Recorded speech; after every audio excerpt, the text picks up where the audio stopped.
Good morning, all. Malda College Department of English welcomes you in this e-lecture series. Today, again, we have got amongst us Dr. Samipendra Banerjee. Previously, we have already been fascinated by his wonderful take on Restoration period. For those who have not been there for his previous lecture, I am reintroducing him. Dr. Samipendra Banerjee has been teaching English literature in the postgraduate level for more than a decade. He has completed his PhD from Vishwabharati Shantiniketan on historiography and politics of post-independence Indian English drama. He leads the drama club of UGB and acts and directs plays with his students. These include Brecht's Galileo and Shantra Shaptak, an adaptation of Carol Churchill's Seven Jewish Children in 2018-19. He received an international travel grant to present his research at the IFTR conference at University of Sao Paulo, Brazil in 2017. In 2019, he completed the prestigious course from the National School of Drama, New Delhi. His areas of interest are modern Indian theatre, 19th century Bengali theatre, and gender studies. Now, I'd like to request you, sir, to please start today's lecture. Sir. Okay, good morning again. Please tell me if I am audible this Yes, sir, time or not. you're completely audible. Okay, thank you. Right, so I'm sorry about this, but there are these network issues that are always there. Okay, so the title of my presentation today is Feminist Criticism in the Wilderness, SHOWALTER'S Feminist Criticism in the Wilderness, and a genealogy of feminist literary theory. Now, to start with, what will I do? I understand basically that today my audience is basically the PG level students, the second semester students, because this is the part of our syllabus that is there. And so I will do it for the students. So I'll stick to the text. Okay, so I will basically stick to the text and use the text as a launching pad to take off in analyzing the history of and the chronological development of what we understand as feminist literary theory. That's one. And now, the other thing that is important is that I hope that you have had a first or a basic reading of the text of Showalter's essay, Feminist Criticism in the Wilderness, because if you haven't read it by this time, it might be difficult for you to follow, because there are lots of issues here, and it is 11:09, I think, but I might take just some time over 1 hour or so. Okay, so starting away right with the title. Now, Feminist Criticism in the Wilderness. If you look at the title, this has got two significant issues. First of all, it talks of feminist criticism. Now, this will allow us to start off with by understanding what is the difference between feminist criticism on the one hand and feminist literary theory on the other. This is also a kind of a general comment on the difference between any kind of criticism and theory as such. So how do we distinguish between theory and criticism? Well, to look at it from a very simplistic lens, literary theory is the broad theoretical backdrop. It is a broad set of ideas, a set of ideologies that govern our way of looking at a particular text, right? So on the basis of that theoretical model, on the basis of that theoretical backdrop, we develop a criticism of our own. So criticism is concerned with individual or a number of works, an analysis of a certain number of works. On the other hand, the theory, when we talk of the theory is a general backdrop. So when we refer to a feminist literary theory, it might mean the whole theoretical framework on the basis of which a particular act, a particular instance of feminist criticism is developed or formulated. So that is also true for a post-structural reading. If I'm talking of a post-structural reading, or if I'm talking of a post-colonial theory, for example, then I'm using the post-colonial theory as a backdrop, as a theoretical foundation, as a basis, on the basis of which I develop my own post-colonial criticism, right? So we are here, but remember also that these two terms have often been conflated. They have been used at a similar breadth. Okay, so in Showalter's case, she's talking of feminist criticism, but she is also referring to the history and the chronology of feminist literary theory. Now, the second part of the title is that this curious use of the term wilderness. I think we should devote some time to this, because Showalter says that feminist criticism is in the wilderness. Now, I read this as a spatio-temporal reference. Okay, so there is a politics of space and place that is associated with this term, with the idea of wilderness on the one hand, and of course it is also a temporal. There is also a temporal, that is a time frame that is Showalter is interested in.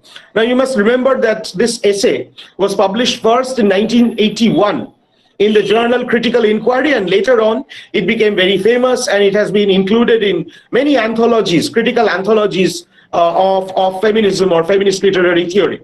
Now, so what Showalter is doing in this essay is she is basically looking at the genealogy. By genealogy, I mean a general growth and development of feminist literary theory.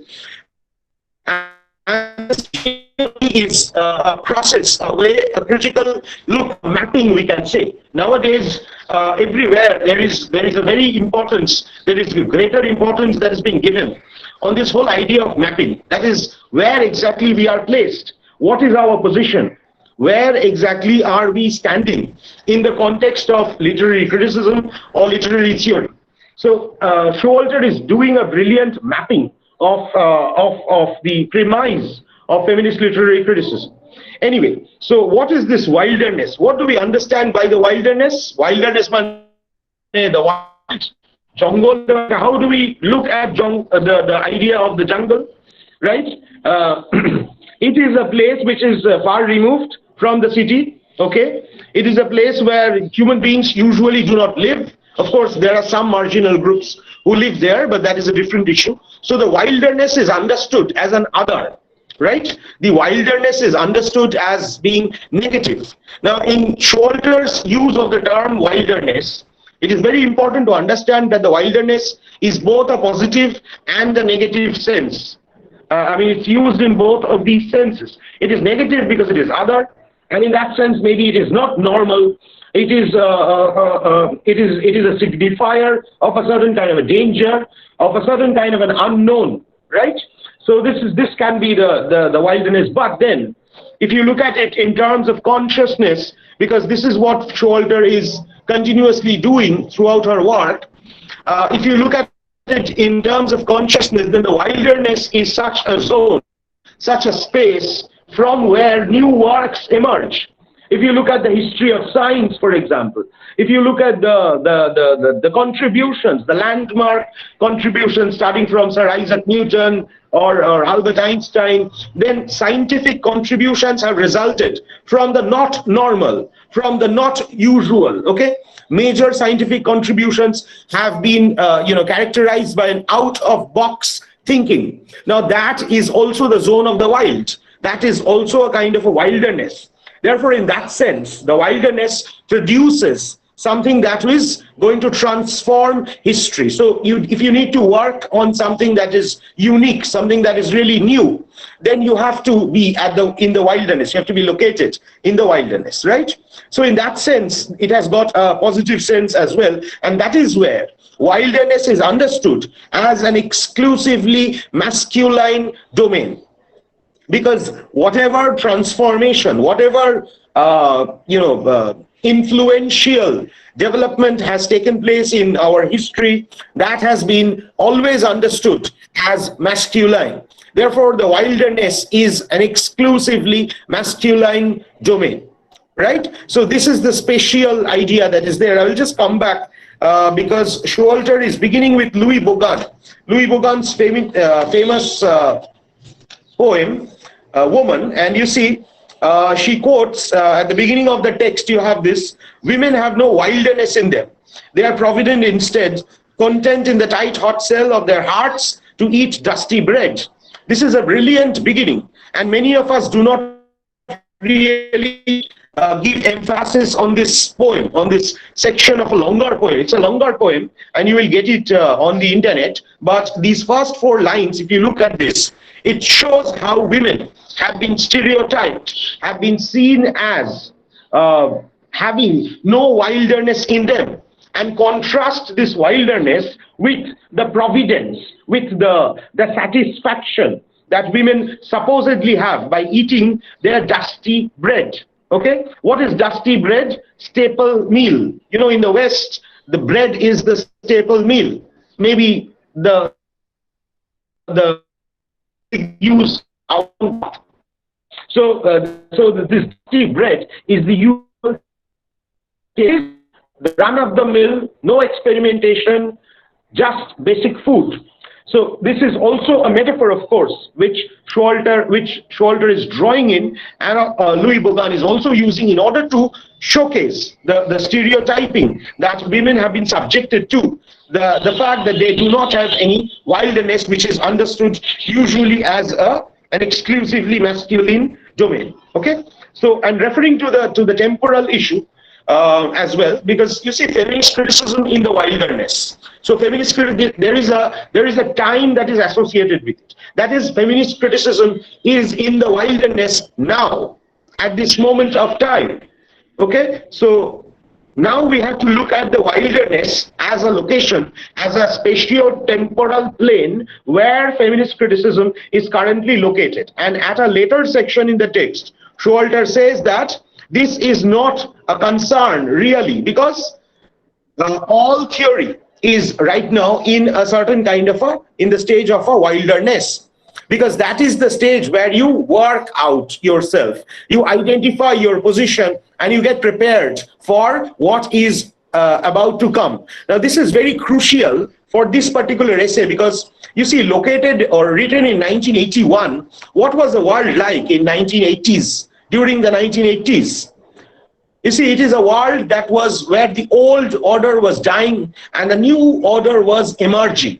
So it was a crucial link between an older order and a newer order. What do I mean by the newer order? The newer order, of course, is the post-globalization phase that would begin somewhere in the 1980s and be consolidated in the 1990s. Okay, a world of networking, a world of connectivity, that in terms of capital exchanges, in terms of market economy, in terms of many other things. So in terms of literary theory and criticism also, all criticism is in a somewhat space of wilderness. So in the first section, Showalter is basically concerned with the idea of whether feminist criticism should belong to that wilderness or not.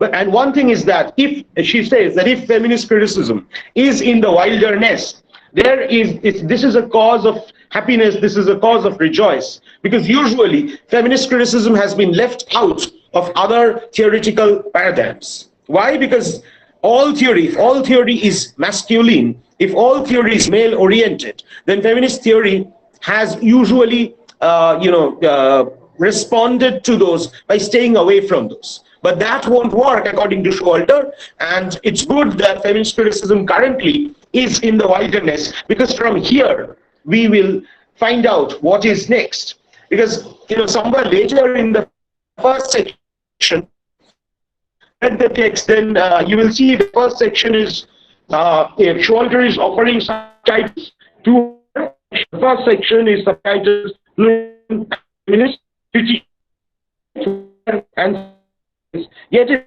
not here. They're not like impasse.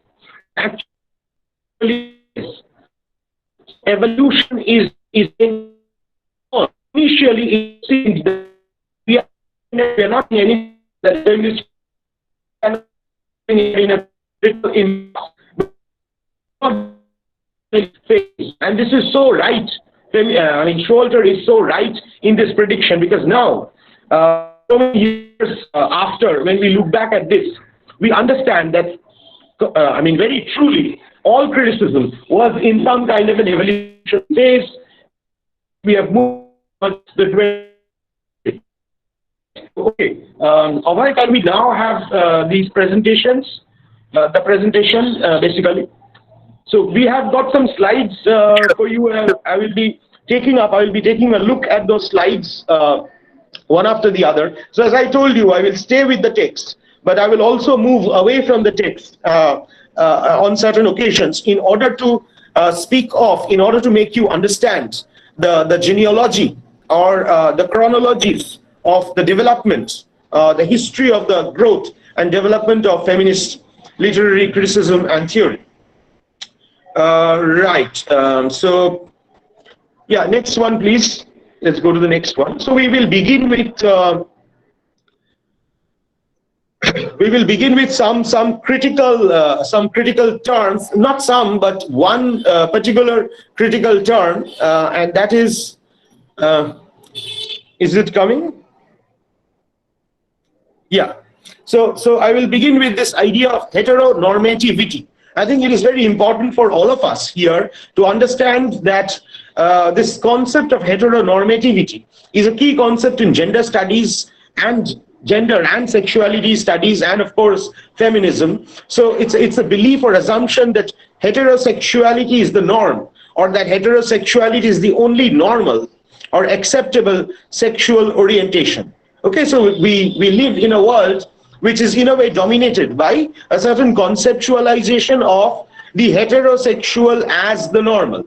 Now, this combination of heterosexuality and normality produces this term called heteronormativity. So what you are doing is that you're institutionalizing heterosexuality, but at the same time, it is marginalizing non-heterosexual lifestyles. What is non-heterosexual lifestyles? That is anything that is not conforming to this dominant order of heterosexuality, that is the man-woman attraction. Okay, the next.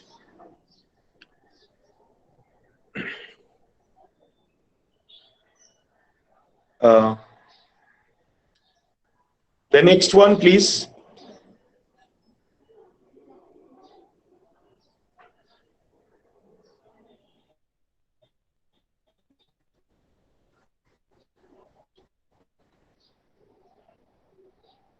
It's not coming. Can anybody see this? The next, Abhay, the next one.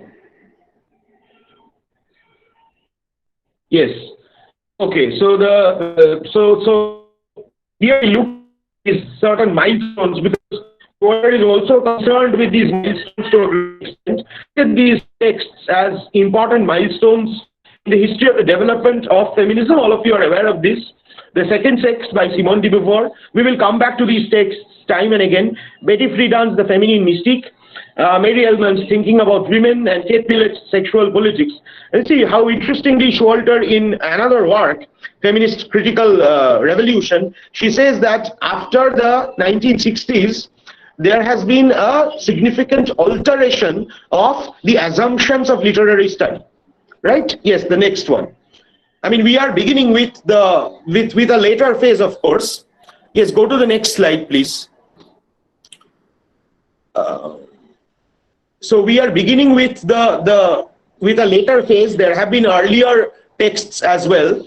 Earlier texts in the sense, of course, there had been earlier works, like before this, of course, there was Virginia Woolf and others, but I mean, the slides are coming quite late. That is a problem, might be a problem.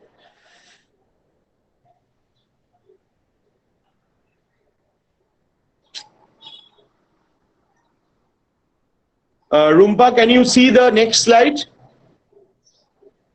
Is the next slide visible? Yes. Yes, and the next slide is visible now. Right now it comes, yes. Okay, so Abhay, what you do is you just keep on clicking onto the next slide, okay? Now, in the second sex, Simone de Beauvoir is positing this very important idea that one is not born, rather becomes a woman, which is the first time that somebody was drawing attention to the process of social construction in gender, right? And there is this notion that existence precedes essence. And the second sex is of course, why second sex? The woman is the second sex because women are defined in relation to men. Okay, the next slide.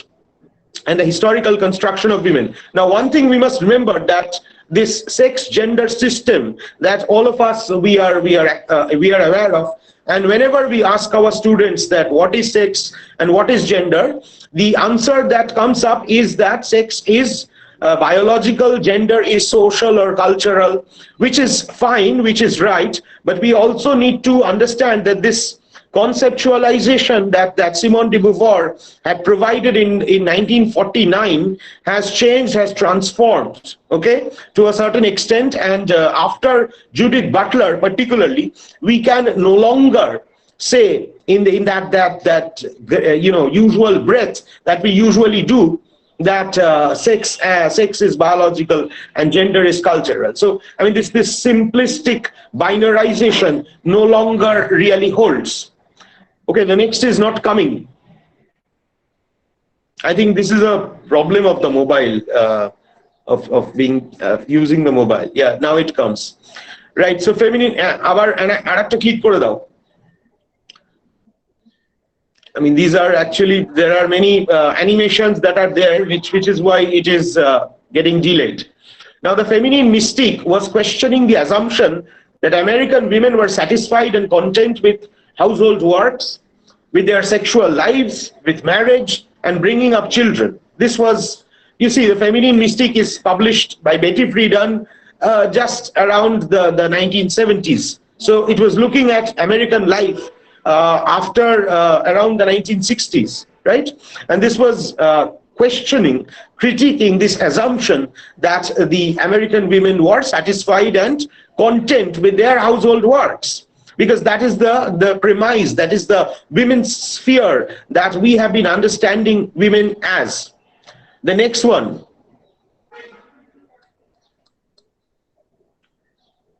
You have to be faster. Huh? You just keep on clicking at a gap of about 10 seconds or so. Otherwise, we won't be able to manage. Okay, the feminine myth or mystique. What is this? Is this patriarchal assumption, okay, about stereotypes or essential beliefs about women. Now, what is this essentialist belief? That women are satisfied and they are content. Now, something that Louis Bogan is also trying to raise, okay, the poem that we just spoke of, that women are content and provident to eat their dusty bread. So that is how a construction carries on, takes place. And here also we see that in the feminine mystique, Betty Friedan is for the first time basically questioning these. Now these other texts, Patricia Mears Packs, a literature of their own, British women novelists, this is Showalter herself, and the Madwoman in the Attic, Sandra Gilbert and Susan Gour. These are the important texts of the 1970s. Because if you, yes, the next one. Because if you look at this, you will see that Showalter, if you look at the text, you will see that Showalter is deliberately focusing on the 1960s and the 1970s, and she is showing a kind of a distinction between the works that were produced in the 1960s, which were feminist, of course, but the emphasis changes with the 1970s. Now, one of the most important texts here is Kate Millett. Kate Millett's Sexual Politics, right? And those of you who are interested in feminism and the history of feminism, you have to read Kate Millett's Sexual Politics. Now, here Kate Millett is speaking of an interesting term called automatic hegemonic adaptation, which says that basically we are not used to associate patriarchy with force. That is, patriarchy does not use force. It doesn't happen that men are just moving around the streets beating women.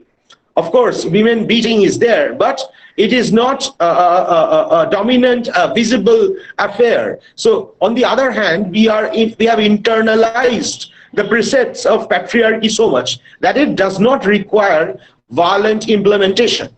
Yes, the next one. Sexual Politics, remember, is a very crucial text. And in the next slide, what we basically speak of is how Kate Millett is bringing in the term politics, right?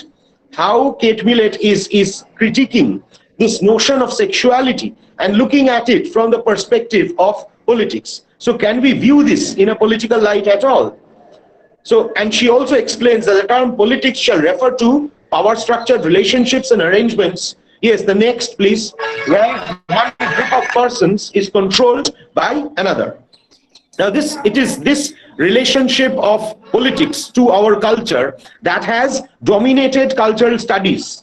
Right, nowadays we often use the word politics in connection with literary studies, in connection with literary theory, but you need to understand that earlier politics was not used in conjunction with literary studies, with literary criticism, right? Okay, the next one.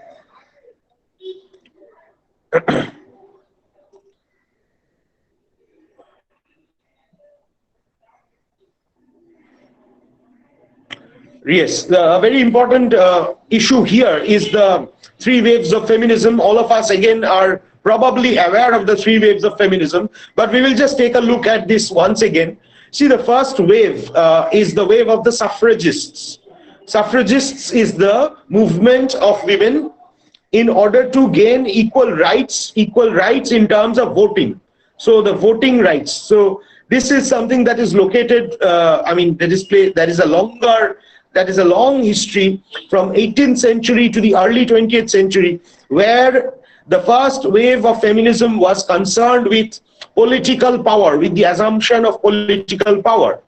Because many of you are aware of the fact that women did not have voting rights, and much of feminism emerged as a social movement, as a socio-political movement, which demanded voting rights, because voting rights meant issues of citizenship. As long as you're denying women the voting rights, women are also denied the issues or questions of citizenship. Okay, the next slide. Now the second wave is beginning 1960s to present. Now there are issues of equality that is beyond suffrage, like ending gender discrimination. You can see that, greater theory, liberal feminism, radical feminism. I have used both of these because we will devote some time to the second wave of feminism, because that is also something that concerns Showalter to a great extent. The second wave of feminism is both liberal feminism and radical feminism. A lot of things were happening, so I'll come back to this. But before that, we have these three phases. Okay, I haven't gone to the third wave. I will go to the third wave. So the first wave of feminism, the second wave of feminism, the third wave of feminism, and literature, in a literature of their own, Showalter has this very interesting proposition which is quite close to these three waves, and that is what you can see here now: feminine, feminist, and female. And look at the distinctions, very important. We often conflate these terms. Now, what is feminine? What is feminist? And what is female? The use of these terms also tell us how Showalter is looking at the way feminist movement has transformed or changed. So initially, it was an imitation of the mainstream male literary tradition, that is feminine. The feminist is where the protest begins against the standards of this dominant tradition, and the female is some kind of a self-discovery leading to a search for an identity of the woman. Now, the search for the identity has never been simple. Right? In the history of feminism, the search for the woman's identity has never been simple, but there is a sense of a self-discovery. There is an effort towards self-discovery. Therefore, the term female emerges here as the last one. So these are again some terms that they can coincide. We can read in conjunction with the first wave, the second wave, and the third waves. Next.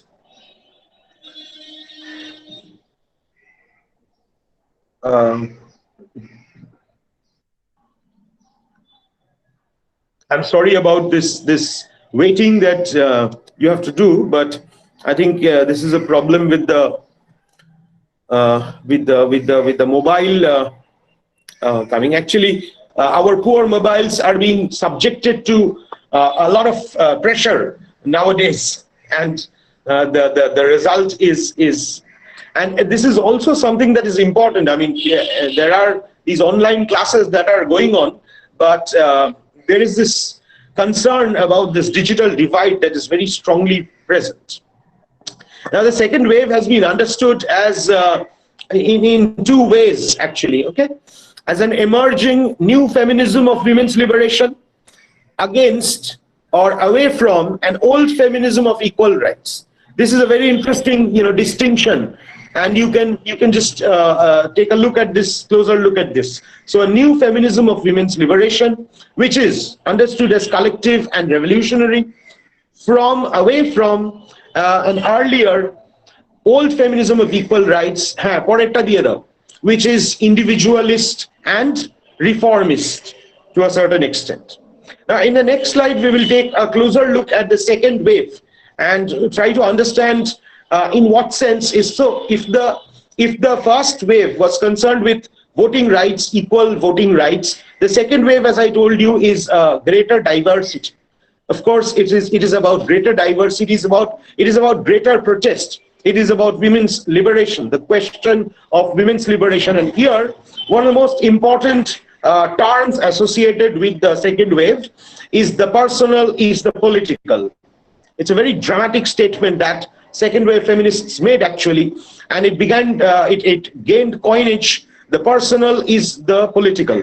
Now, what it does is that it blurs, it combines, it brings together the earlier disjunctures between the private and the public. Like what is happening inside your home was an entirely private affair. Nobody has any right to poke their nose in something that is private. And in the name of this privacy or private, all kinds of oppression went on.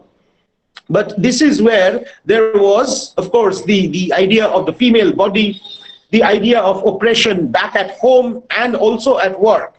And with it, of course, terms connected to women, women's experience, women's anatomy, physiology, starts coming up into the purview, into the public space, that is.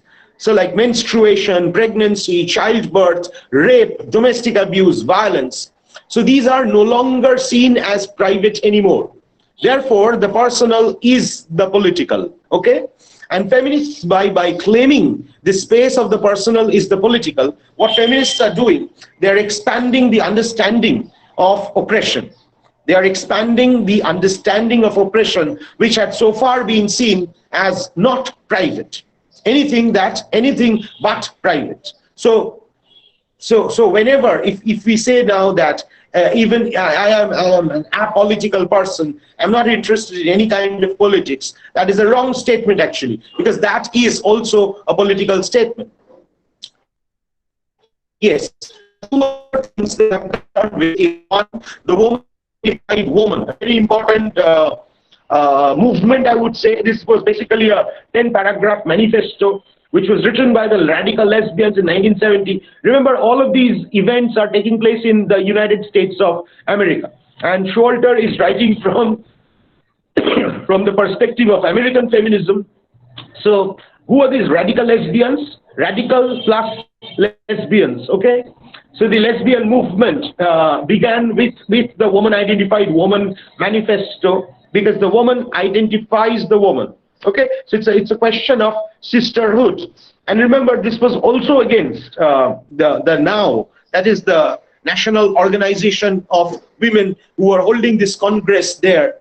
So already within second wave, now if the feminine mystique has often been seen as the harbinger, as the beginning of the second wave, but at the same time there was an internal critique of the second wave as well, because it was considered that the dominant feminism that had become fashionable then was not providing any space for non-heterosexual lifestyles. So a feminism that was basically heteronormative. Yes, the next one. Okay, the next one is about the Red Stockings, another significant phase which we associate with the second wave of feminism. the Red Stockings. The Red Stockings again is a term that was a radical usage of the term, a combination of the red, that is the socialist communist politics that was influencing the world during the 1960s. In 1968 in France there was this student protests, and the student protests actually led on to the beginning of a new wave of movements across the world. And the Red Stockings were influenced by that. And what they did was they attacked what we understand as the beauty myth, the understanding of the beauty myth, that is women as women as epitomes of beauty.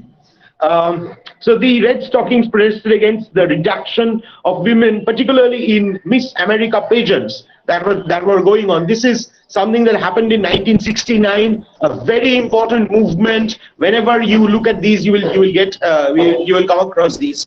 So in beauty pageant competitions, and they accused that they were paraded like cattle, highlighting the underlying assumption that the way women look is more important than what they do. And the Red Stockings protested against such an attitude. And you would also recollect that there was this very famous, it drew a lot of media attention during those days, this what we understand as the bra burning episode in history. There were trash cans placed in the streets of New York, and all the accessories associated with femininity, all the girdles and all sorts of dresses were thrown into those trash bins, and it drew immediate attention. So no more Miss America was the call. And we all know that these beauty pageants have always and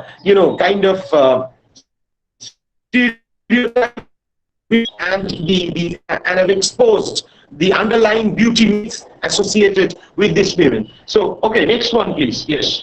So these you also should be aware of the fact that Naomi Wolf, the very famous author, wrote this book called The Beauty Myth later, okay, in the 1990s. Now, something that we are also concerned with is this emerging notion of post-feminism. We are living in a world of posts, right? We have been speaking of post-truth. We have been speaking of the post-nation. Particularly after COVID-19, we have seen how national boundaries have been sealed up. And in order to prevent the spread of the coronavirus, the countries have been taking drastic measures. So all of these signal that we are in a post-nationalist phase as well. So anyway, what is post-feminism? Some critics say that second wave feminism has dissolved into some kind of a post-feminism, although it is difficult to come into any kind of an assumption about this. Yes, you can move on to the next one. It is difficult to define post-feminism, and according to Sarah Gamble, it's a joyous liberation from the ideological shackles of a hopelessly outdated feminist movement. You see, there are two aspects to post-feminism, which is there in the next slide. That is, on the one hand, it is both, okay, no, sorry. So yeah, the other critical term which is strongly related to this is the notion of backlash, okay? And this term suggested reactions against feminist movements. See, post-feminism, try to understand this, emerges from the idea of the apparent failure of feminist movements, or the fact that feminist movements have more or less achieved what they wanted to, what they had to achieve. So therefore, a backlash was necessary, and a misinterpretation of what feminism is, primarily in the American society. So, okay, and Susan Faludi's very famous book, Backlash, The Undeclared War Against American Women, used this term. And also try to understand that backlash is actually a term that critiques post-feminism, right? Because it is post-feminism which introduces the notion of backlash, and it goes against the feminist movement. Now, some critics say that post-feminism is also third wave. Now, as I told you, I don't know, I think I missed this point, but post-feminism can be understood in two perspectives. One is that what next after second wave, and the other is that the second feminism is over. Now, third wave, if it is equal to post-feminism, it can be related from the sense of this what next of second feminism. And beginning 1990s, stemming from the perceived failures of second wave, so it incorporates greater diversity, questions of gender start coming in, okay, more assertive, more aggressive rhetoric. There is something called the cyber girls. You see, it is not GIRLS, but it is GRRLS, okay? So girl, there is an anger in the pronunciation, and the cyber girls is how women are taking up the emerging virtual space of the internet. So all these coincide with the third wave. Yes, the next. And very interestingly, it also flaunts femininity and the previously derogatory terms like slut and bitch. Now, earlier, the terms like slut and bitch were used as derogatory terms against women. But now what happens is that these terms, slut and bitch, they are deliberately endorsed by the third wave feminists. And they, in their aggressive rhetoric, they start endorsing that. And one of the important features of this is the Slut Walk, which is seen as a transnational movement of protest, marches calling an end to what we understand as the rape culture. And the first Slut Walk was held in Toronto, which was this reaction. This third point is important. The Toronto police officer infamously said that women should avoid dressing like sluts in order not to be victimized. Now, what was wrong with this statement was that it unleashed a series of violent protests from women all across. And what we as students need to understand is that this is how patriarchy has always characterized this whole act of victimization of women. Yes, these are images from the slut walks in Toronto. As you can see, in Toronto, in Canada, in New York, the slut walks featured women who were deliberately dressing in revealing attire. Okay. Yes, the next, please. We have also had a history of slut walks in India. In particular, it all began in Bhopal, then in New Delhi, and then in Kolkata as well. These slut walks were held, which was a deliberate negation, a deliberate sign of protest against the use of such derogatory terms. So it was a kind of a protest, and it was also a kind of an endorsement of the terms like slut and bitch. Yes, the next. Ashe. I will just ask you to stop in one photo that will show the slut walk in New Delhi. Yeah, just move on to the next. The slut walk in New Delhi has got this interesting poster. Yes, this one, right? Just take a look at this young girl holding this poster and posing in front of one. My dress is not a yes. We need to understand this. We need to question our assumptions about dress. What else does she say here? Believe it or not, my short skirt has nothing to do with you. Okay, see, wonderful.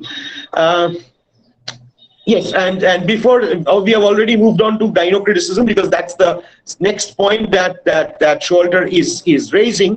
But you see, as students, I would just going back to what we just saw.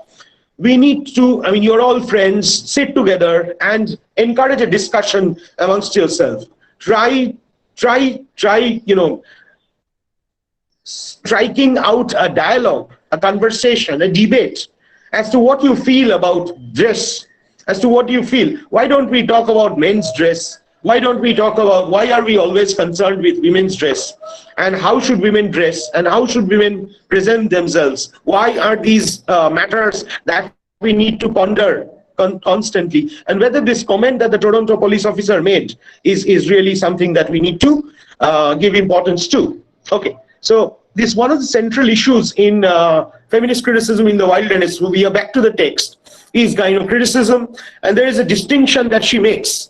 ঠিক আছে, এই জিনিসটা একটু বোঝা দরকার যে feminist criticism in the ওয়াইল্ডারনেসে দুটো modes of reading এর কথা বলেন, এরপরেও আমরা আসছি সেটাতে। ধরো এর আগে শোল্ডার যেটা করছেন সেটা হচ্ছে যে ফেমিনিস্ট ক্রিটিক, হার্ডির মেয়র অফ ক্যাস্টার ব্রিজ এবং তার রিডিং, ঠিক আছে, সেটা একটা ফেমিনিস্ট ক্রিটিক, এবং তার এগেইনস্টে গাইনোক্রিটিসিজম যদি প্লেস করা হয়, which is an analysis of Elizabeth Barrett Browning and Muriel Spark. Yes, move on, next. Right, so in this particular text, Showalter is talking of gynocriticism in several texts. Okay, and this is not the first time in feminist criticism in the wilderness. সেখানে প্রথমবার যে উনি use করছেন তা না। Anyway, this is not very clear, but in contrast to an angry or loving fixation on male literature, the program of gynocritics is to conduct a female framework of the study of women's literature. So from a study of, next one please, from the study of what men have written about women and pondering about that, let us focus on what women have to say about themselves. That is basically what Showalter is claiming throughout feminist criticism in the wilderness, and that is what she defines as gynocriticism. So woman as a woman as writer, এটা হচ্ছে gynocriticism. বুঝতে পারছো?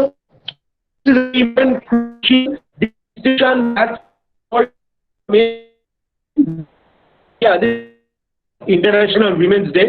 Let's move on. So the distinction between feminist critique and gynocritics is an important distinction. Feminist critique konta, the woman as reader. Yes, go to the next one. Woman as reader and woman as the writer. Okay, so this distinction. We won't do that. Do these. Just keep on skipping over. Now,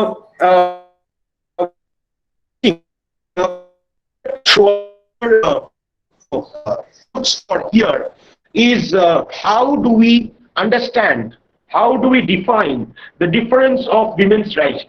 Wherein lies the difference of women's writing? Remember, Showalter was earlier talking of the female face, where she was concerned with you can like of the female face, where she was concerned with the selfhood idea of identifying oneself. So in the process of doing that, in Showalter's feminist criticism in the wilderness, she is looking at 4 models of difference.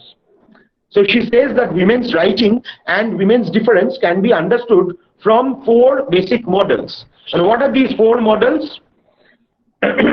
These 4 models: women's writing and women's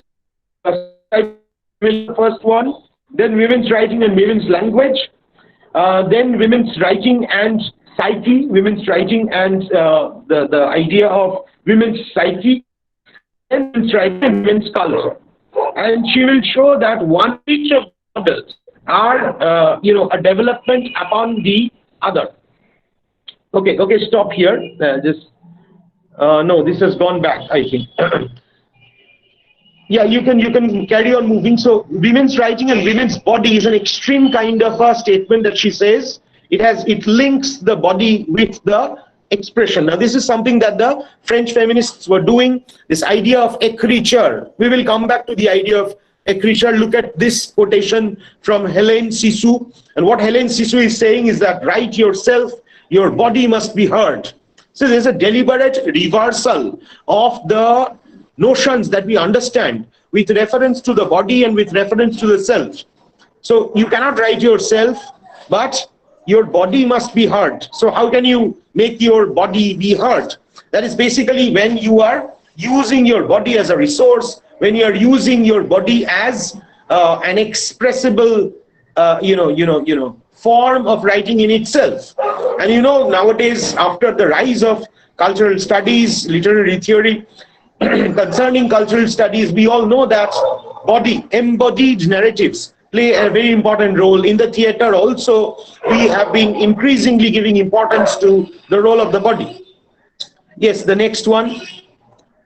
However, in a final movement, Showalter will say that the women's writing and women's body isn't a good model because it does not give importance to other factors, and it gives too much of an importance on the idea of anatomy, right? So too much of importance on the notion of anatomy, and therefore this is kind of essentializing. Next. Yes, I mean, this is where we move on to the next to the distinction also between French feminism on the one hand and American feminism on the other, because American feminism has a strong textual base, whereas French feminism focuses on the psyche, focuses on the body. Now, this is where we move on to the other difficult area, basically, where we start looking at feminism and psychoanalysis. And here again, we will come back to Kate Millett's sexual politics. Now, Millett has, this is where feminists, how we will basically look at how feminists have questioned, have asked questions of, asked legible questions about Freud's model, psychoanalytic model, which is quite anti-feminists. Susan Kingsley Kent যেমন বলছেন যে Freudian patriarchy was responsible for the diminished profile of feminism in the interwar years. And Millett also condemns Freud, yes, the next one, as a prime source of the patriarchal attitudes against which feminists must keep on fighting. Right, so not only Kate Millett, but also we will come across Betty Friedan here. Betty Friedan in her Feminine Mystique is also looking at Freud as one of the sources, who is, and she is quite questioning that. This is where we were talking of what Freud is basically looking at. The way Freudian model is anti-feminist, because the psychosexual differentiation that Freud postulates is based on women as passive and men as active. Okay, men as the subject, women as the object, and so on. And this is leading on to the Oedipus and castration complexes. Yes, next. In the next slide, we will look at Betty Friedan's The Feminine Mystique, where Betty Friedan again questions Freud and Freud's assumption that women's psychosexual differentiation is because of these anatomical differences rather than the social. Yes, so yeah, Karen Horney is one of the earlier critics also, who is, yes, go to the next one. Women's feelings of inferiority originated not in women's recognition of their castration, but in a larger social discrimination. Right, Karen Horney was first pointing out to this issue of social discrimination, something that Simone de Beauvoir would also later on take up.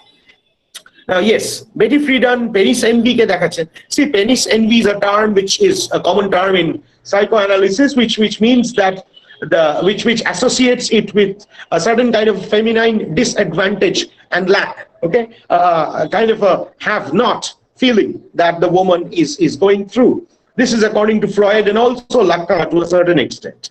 Anyway, so yes, the next one. This is where I quote from Betty Friedan. In the next slide, I will basically quote from Betty Friedan.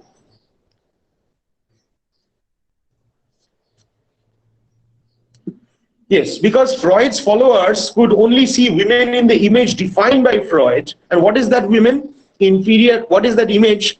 Inferior, childish, helpless, with no possibility of happiness, unless she adjusted to being man's passive object, right?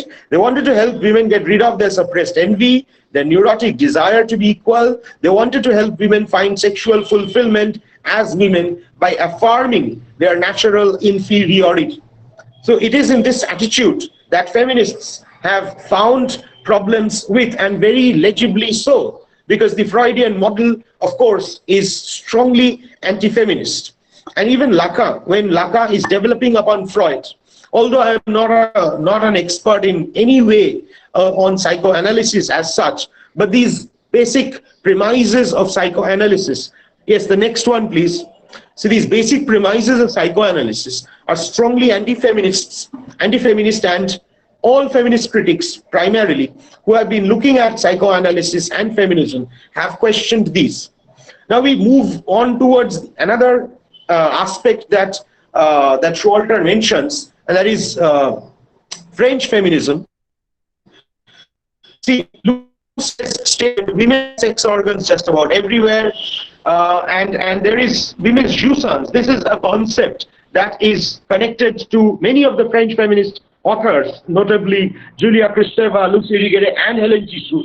So women's jouissance is more multiple, right? And therefore, feminine language. Now, the connection is between the feminine language and the sexuality, which is much more diffusive than its masculine counterpart. And for women's jouissance cannot be expressed by the dominant masculine language. And that is where we are also moving on towards a kind of a limitation of the masculine language that we have. Yes. Now, we need to pause and look at this interesting thing here. For example, in the second sex, Simone de Beauvoir is recognized as the intellectual mother of later-day feminists, but Simone de Beauvoir had always stayed away consciously from mothering and motherhood, right? She distanced herself from it. You know, this very famous affair between, not affair, but a long-standing relationship between Simone de Beauvoir and Jean-Paul Sartre. And what happened was that they never married. So Simone de Beauvoir was against the institution of marriage, and she stayed away from this relationship, from this whole concept of mothering and motherhood. Now, why would she do that? And later day French feminists কিন্তু এই ধরনের standpoint কে reject করছে. Okay, they are rejecting such a standpoint. Yes, it's not coming so far.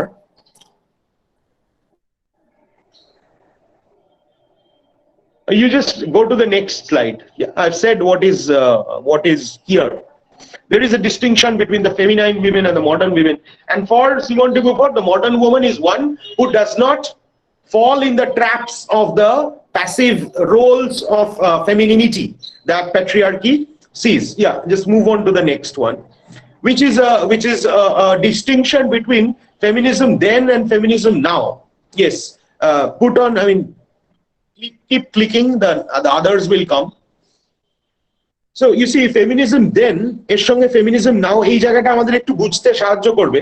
দেখো, same as men, অর্থাৎ পুরুষদের মতো হতে হবে, রাইট? যেটা ইমিটেশনাল যে ফেজটা। কিন্তু এখন কি না, আমরা পুরুষদের মতো নই। We are different from men. Number two, thinking like men. On the other hand, this side you have celebration of the difference. And number three, pondering over what men have written about women, concentrating on female writing. A concentrating on female writing ke ki bolbo amra? Gynocriticism. Or pondering over what men have written about women, eta ki? Eta feminist critique. ঠিক আছে? So this is the basic difference. And the second point also is very important. This is where what Showalter means by female can also be understood, where the self, the self of the woman becomes important. Now, there are other things as well. I'll just leave this, stop the presentation here. Because we won't go into the further nitty-gritties of the psychoanalysis. What here in the remaining slides actually was that I was looking at French feminism.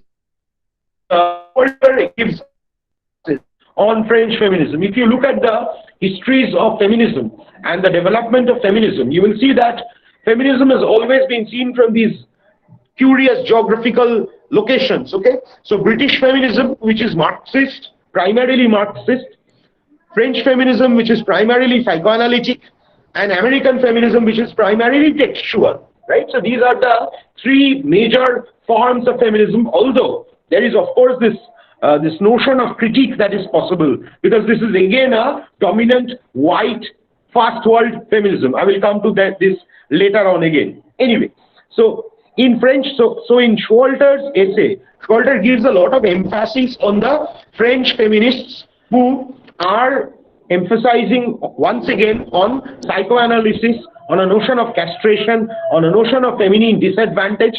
And the French feminists, this phase of French feminism, we have Lucy Irigaray, Hélène Cixous, and Julia Kristeva. Another important notion that we have to learn about French feminism is Julia Kristeva's distinction of language as or understanding of the feminine identity as different, and the difference, wherein lies the difference, is the difference lies in between the symbolic and the semiotic.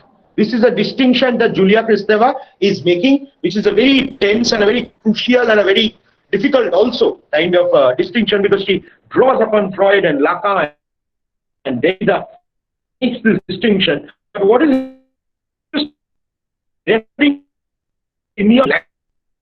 pre-real phase? Symbolic is the normal, the natural semantic order of grammar and syntax and other things, right? So basically, I don't know if you will be able to understand this with this much, but it is there. So we were talking of French feminism and the way French feminism was articulating, and la écriture féministe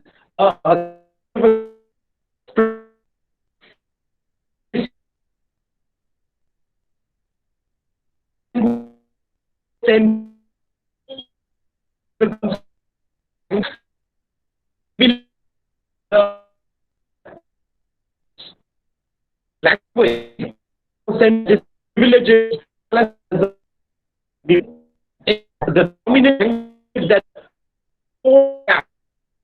we are forced to adapt is one that is therefore it's and it is difficult to express that language. So to the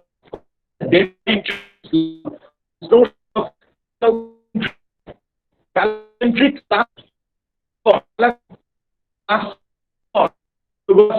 knowledge. So phallus plus logos is phallogocentrism. So not only phallocentrism, but also phallogocentrism, the important here onto the history of the whole history of logos. But the last that Schroeder is important to is the women's culture. That is women's writing and women's culture, and according to Schroeder, this is the most important. Now, in another 10 minutes or so, we will discuss this model, which is based on women's writing and women's culture, and we will conclude. Now, there are very interesting statements. This is where I would go back to the text. You see, some feminist historians have accepted the model. This is the women's movements.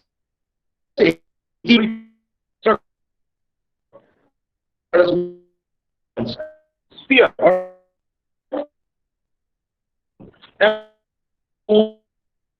the kitchen, etc. That is the sphere. From the sphere, we move towards a women's culture. What is a women's culture? A greater understanding of a feeling of sisterhood and togetherness. And from there, more radical critique of the patriarchal assumptions that are there. The other thing that is important here is that the women constitute a muted group. That is one which is based on the Oxford anthropologists, Shirley and Edward Ardner, right? That is the model that Showalter is taking up, and they suggest that women constitute a muted group. And not only that, women's writings constitute a double-voiced discourse, because women's writing constitute both the discourse of the muted and language. That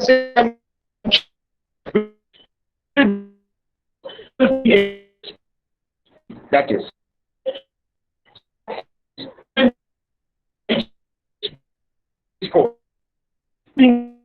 that is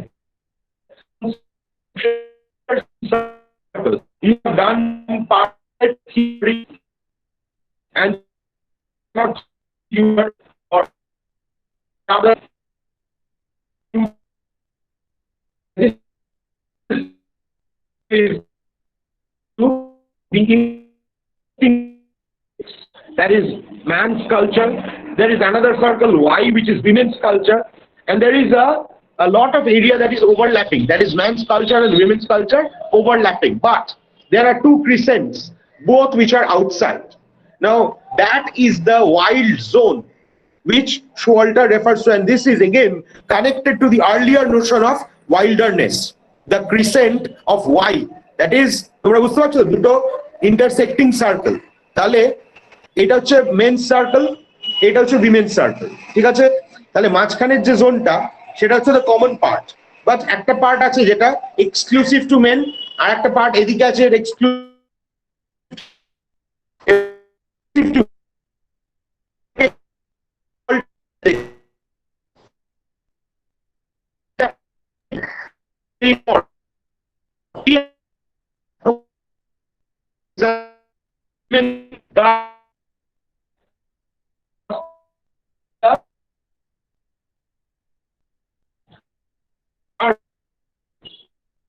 because men don't discuss from these men don't speak there's that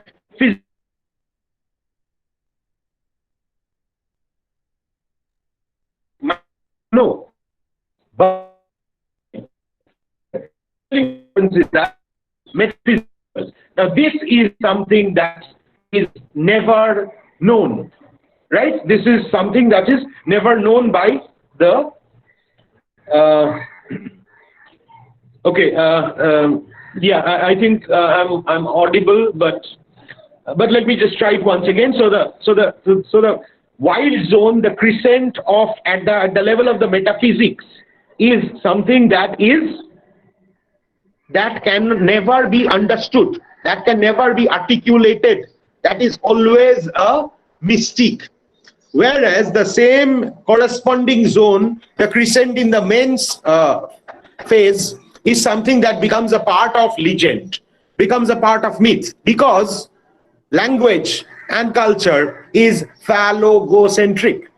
Being phallogocentric, we can always imagine and understand what is there in the men's crescent, whereas what is there in the women's crescent, metaphysically, at the level of the consciousness, we can never understand, right? So this is one thing.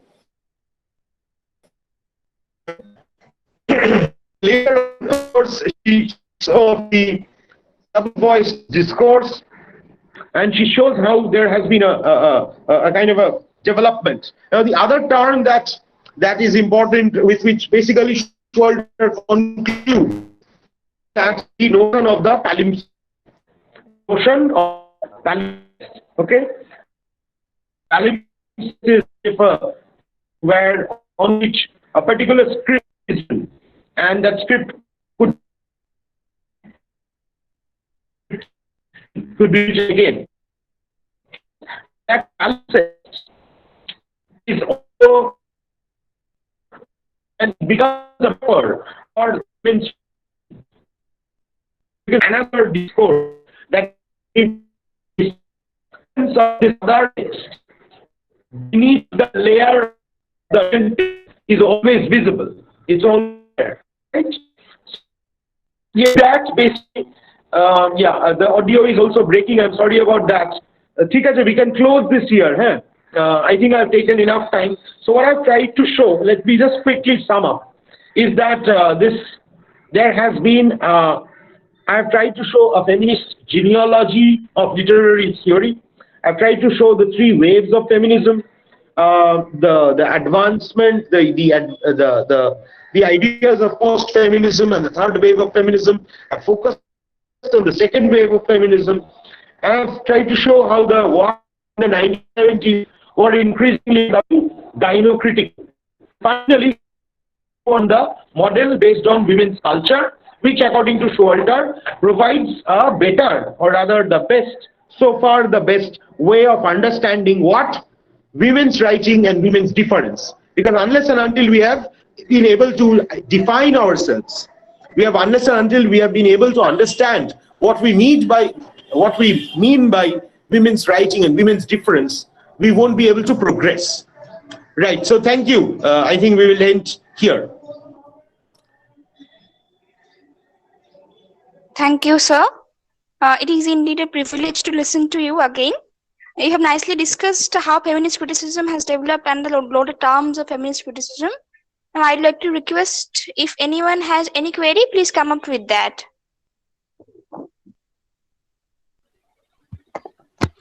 Hello. Hello. Yes. Yes. Yes. Sir, is heteronormativity a Western idea? Um, yes, I mean the concept of heteronormativity is of course Western, but examples can be found in every society, right?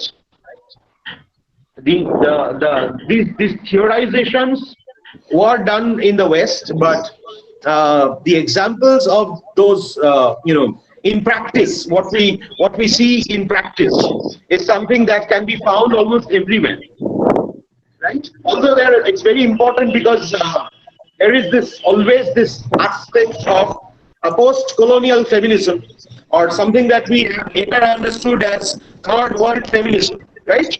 So that those concepts are there, and they, on the other hand, critique the idea of the Western feminists, and they say that they are essentialized feminisms, generalized feminisms. So that is again a different story altogether.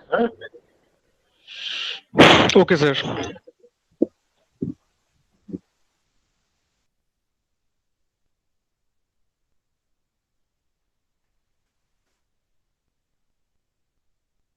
Yes, Anyone anybody else? else?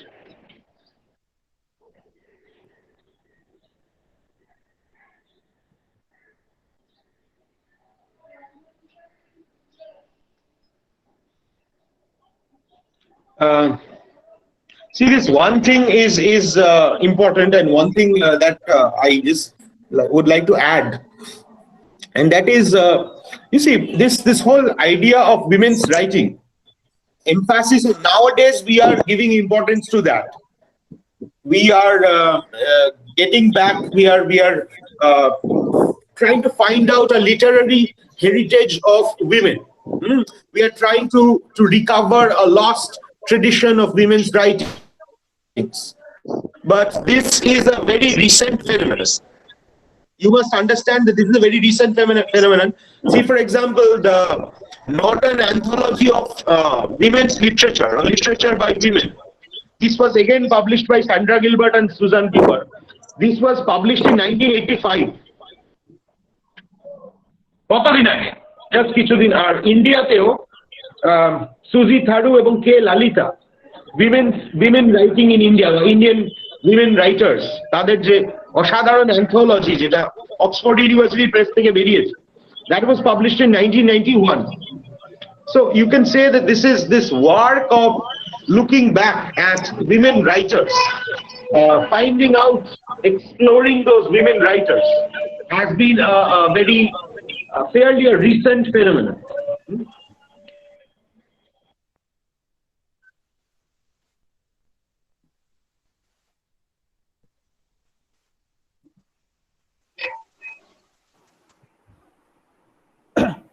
Hello, sir.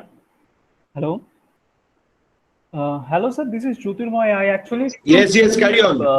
I actually couldn't hear you for the last 15 minutes properly. You were talking something about the double voice discourse and palimpsest. Would you mind repeating that?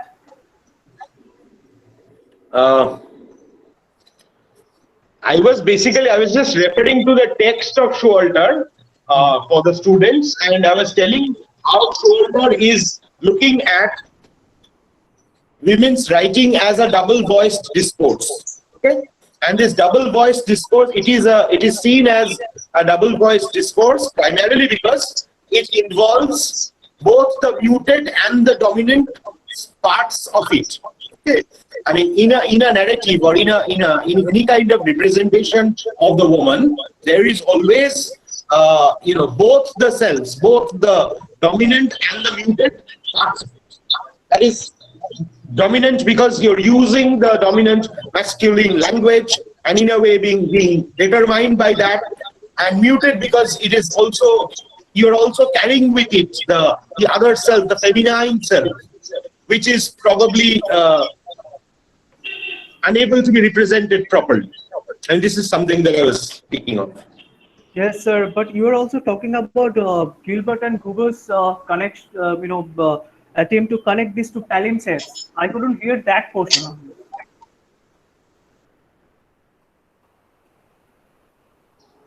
No, palimpsest is a concept that Showalter is referring to. Just a minute. I'll just go back to the text once again. I keep on losing this.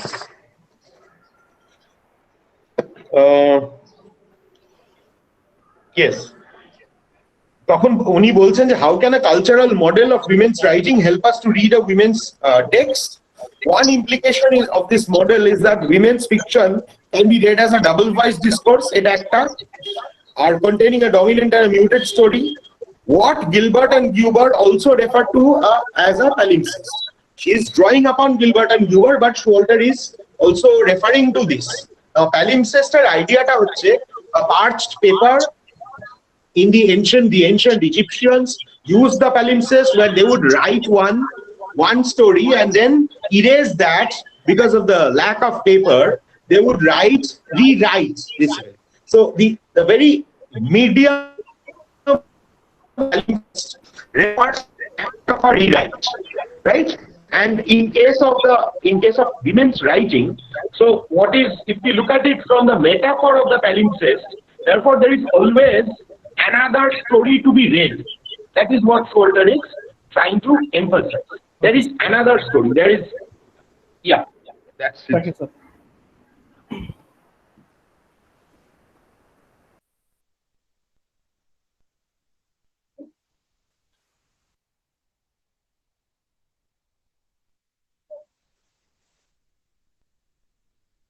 Right, Rumpa, I don't think there are any other questions.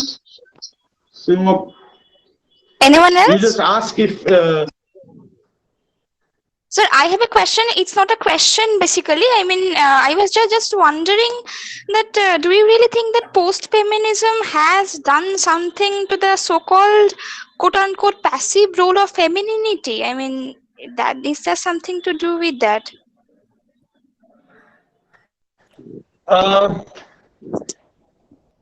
you see, the passivity has always been associated with feminism and the waves. If you look at it, second wave onwards, there has always been a resistance against this notion of passivity.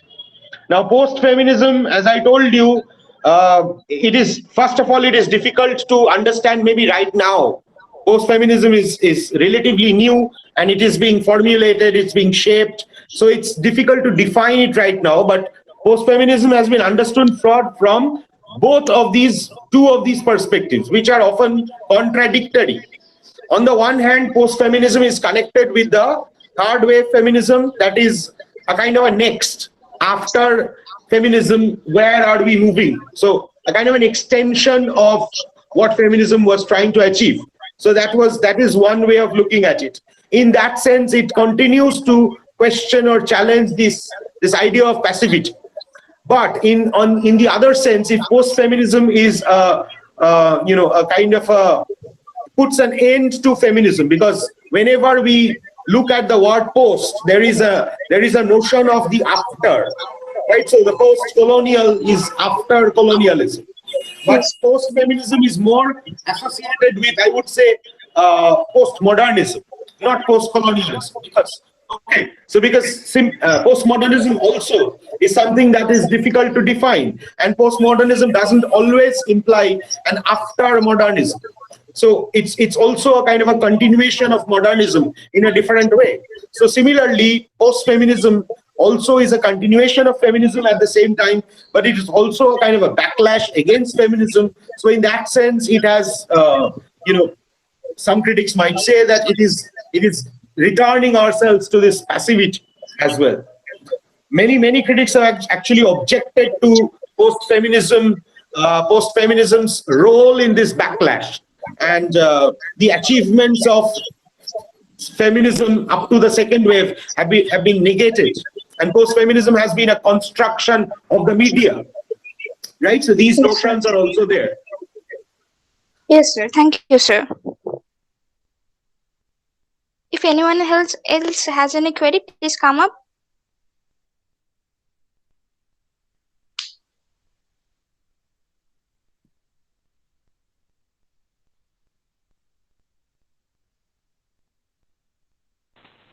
Rumpa, I think we should end the session here. I don't think so any more queries Okay. are coming. Okay then. I'd like to request Anuradha ma'am, if Anuradha ma'am is there. Yes, Anuradha ma'am Yes. is there, I think. Yes. Ma'am, please. Thank you, Rumpa. Yes, thank you, Rumpa.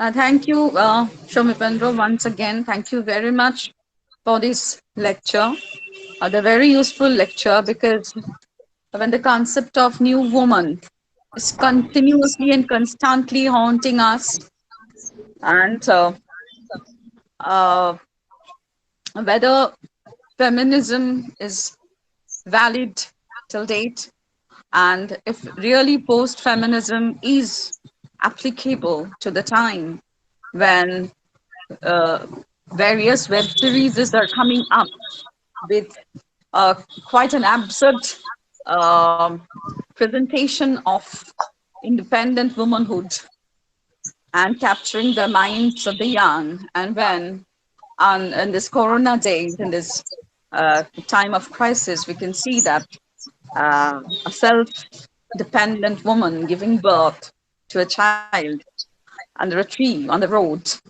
and after 2 hours uh, keeps walking. Atmanirbhar Bharat. So an Atmanirbhar womanhood. So I think this lecture would really inspire the students, the motivate the students to think about this, to rethink, because there are layers of uh, feminism and post-feminism, different aspects, religion, politics, society. Uh, thank you very much, and I hope in near future to meet again, and the students will be benefited from this. Thank you. Thank you, ma'am. Yes, I won't carry on this further, but yeah, your work, the work that you have been doing, I think there are, of course, there are these very important myriad questions that still remain. I mean, this today I couldn't really talk of India because we were focusing on the text primarily, but I've tried to extend it as much as possible, and I hope the students, carry on this dialogue and this questioning. Yeah, that's it. Thank you very much, ma'am.